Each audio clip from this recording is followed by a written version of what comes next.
Une organisation apprenante, c'est une organisation qui s'adapte, qui apprend pour anticiper, pour se transformer.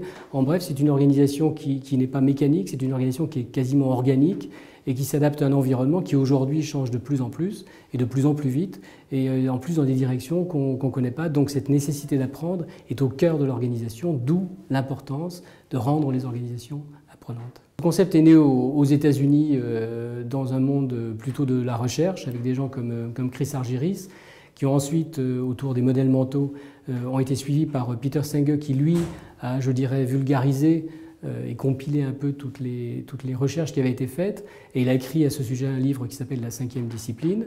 Les principes sont assez simples à mémoriser. Le premier principe qui concerne 2 disciplines, c'est les individus eux-mêmes, les gens dans l'entreprise, dans l'organisation.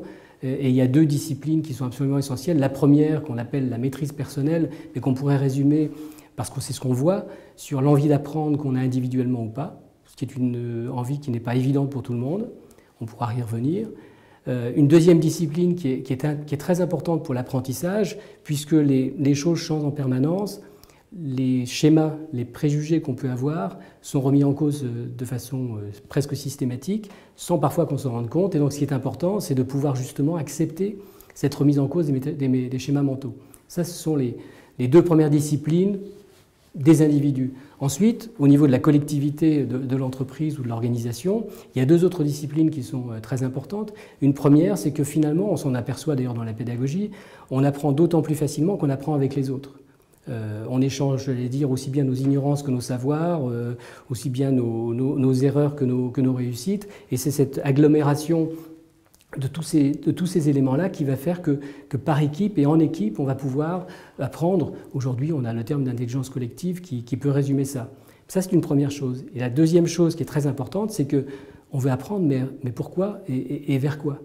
Et c'est là que la notion de vision partagée, qui rassemble à la fois, je dirais, les envies et les désirs personnels et l'envie et le désir de la collectivité qui est l'entreprise et l'organisation, le tout relié vers l'objet social de cette organisation. Une entreprise, c'est un client, un gouvernement, ça va être l'ensemble des citoyens, une administration, ça va être les usagers, etc., etc. Donc la vision partagée, c'est la capacité d'à la fois intégrer les visions individuelles, la vision de l'organisation et la vision de la raison d'être de cette organisation. Donc ça, c'est autour des deux pôles individuels et collectifs, ça sont les 4 premières disciplines. Et la 5e discipline, pour revenir au texte de Peter Senge, c'est une discipline qui s'articule avec toutes les autres et que j'appellerais, pour faire plus simple, l'intelligence du contexte. C'est que chaque entreprise, chaque organisation, chaque individu vit dans un contexte différent. Et donc il est important, dans ce contexte, de comprendre comment ça fonctionne.